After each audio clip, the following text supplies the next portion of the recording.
So pink happens to be the color of the princess, and of course, I do not mean anything about immodesty in an image like that. It's simply Pink Panther, kind of like a type of Mortal Kombat character, and Panther, a cat, Lion of Judah, Pink Panther, and you know.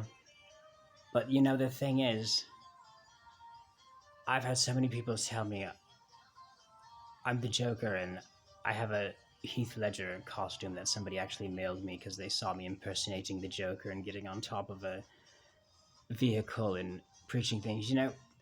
Benito Mussolini used to leave big M's all over the place, like M's that were the size of so big you could fit a whole bunch of soldiers inside the M's, standing at attention and marching through the M's and stuff, and carving M's and all of his knives. And he wasn't a gun guy, he was a knife guy, but pink was never my thing. But I saw that there were all kinds of men who were choosing to go against their nature and choosing to humble themselves and wear pink in honor of that being the favorite color of the princess. And if it's important to her, okay, then it's important to me. Okay, Day of the Dead.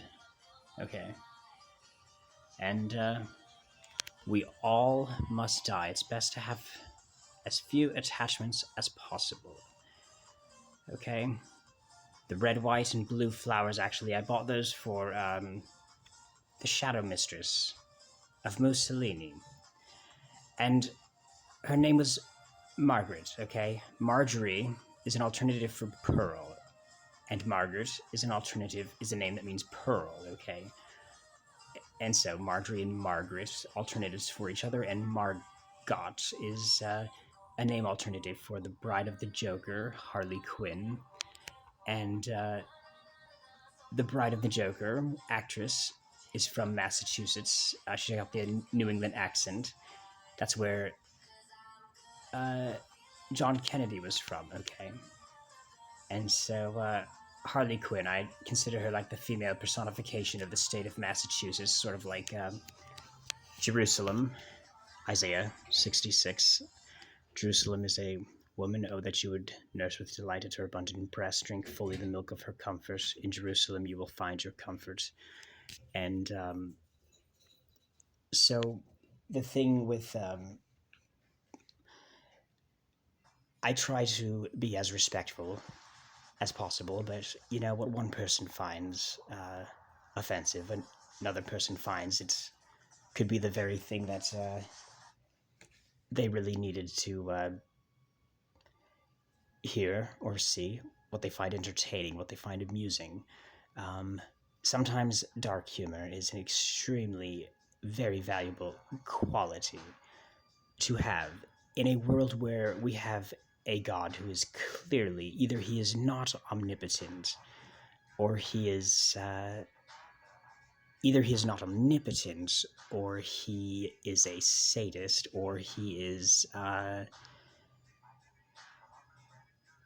has a very, very strange sense of humor, or perhaps he knows that by not sparing us the rod, by disciplining us very much, by torturing us, by breaking us, by putting us through very terrible boot camp, by putting us through extremely stressful situations, by putting us through great tragedy, in the end, it's going to make us into something that is so heroic and so permanently sanctified, almost deified, basically the equivalent of canonized. All the saints had to suffer so much and glorify, wearing that crown of martyrdom. That Maximilian Kolbe was from Poland, okay? He really reminds me of Meadow. On the 14th of each month, I pray for Japan, okay? And so on the birthday of Margaret Sanger, I was praying for. Let me get to this first. Rachel Scott and and Meadow. They are both. One was killed at Columbine. Columbine is the female personification of American government Columbia alternative, and also a flower. Okay, and the Virgin Mary is a flower, but she's also considered like a type of female personification of the state, kind of like a heavenly Jerusalem and seat of wisdom, one of the daughters of wisdom. Okay, and Rachel and Meadow. You see, I was so amazed because I went to Capitol Hill and I was standing in front of the dome that is modeled after St. Peter's Basilica. And I said, there are two names I love the most. That is the names of the two brides of Jacob, Rachel and Leah, as far as female names go. Rachel and Leah are the two names I am most fond of. And then names like Mussolini and Jack and Jacob, of course. So Rachel, Rachel Mussolini, the bride of Benito. Uh, Her name is Rachel Jacob, and Jackie Lee Kennedy, Jacob and Leah, but Lee means Meadow, Lee Harvey Oswald, as you know. I just knew it because I did not actually know how much these two had in common, or that they had so much in common that they would be like right next to each other, but also how many reasons there was for why these two individuals were like right next to each other, right like less than an hour after I go to the Capitol building and I'm saying my favorite two names in the world are Rachel and Leah, the brides of Jacob, because they've influenced me to such extremes. Jacob especially, and St. Louis de Montfort is the reason behind this, because he says, his glorification of being the only saint that actually would glorify Jacob's choosing to place Rebecca above loyalty to her, above loyalty to God, loyalty to her telling him to commit crimes, loyalty to her telling him to behave like he's an antichrist or a devil, loyalty to her to the point of receiving the name Israel, which means contender with God, like an adversary with God, like a fighter with God, and his refusal to let go when God is asked, when he actually realizes the person he's fighting with is not a man. He arrogantly will refuse to let go and says, no, essentially my will comes first, before your will, okay? And he became like the coolest person, and because I've always known people complain about, oh, those Jews are so rebellious and they have so many ties to the Bolsheviks, and well, it's no wonder. They're going about it the wrong way, yes, but they have so many good reasons why. If you have a husband who's constantly abusing you, I mean, the scriptures actually talk about God telling the Israelites, sending prophets to them, telling them they weren't even really committing sin other than they forgot about me, he says. And he says, because you forgot about me, I'm going to, lift up your skirt, expose you to the enemy, bring in the enemies to ravage you. And always threatening them that he's going to bring in these giant Philistines and pagans to come commit genocide and take their children away and do all these terrible things to them because he's jealous, because he's wrathful, okay? And yes, if you would not want to be the chosen people if that is who your husband is. Now the thing is, he has a lot of extremely good qualities as well. There is absolutely a lot of he's the epitome of what would appear to be good, and the epitome of what would appear to be charitable, the epitome of what would appear to be the epitome of what would. I'm sorry, I'm distracted. Messing around here. What you would want to see in a father? What you would want to see in even a mother? What you would want to see in a friend? Okay, what your idea of love is? Absolutely. Some of the sacrifices that the prophets have made and the virtues that he has promoted are indeed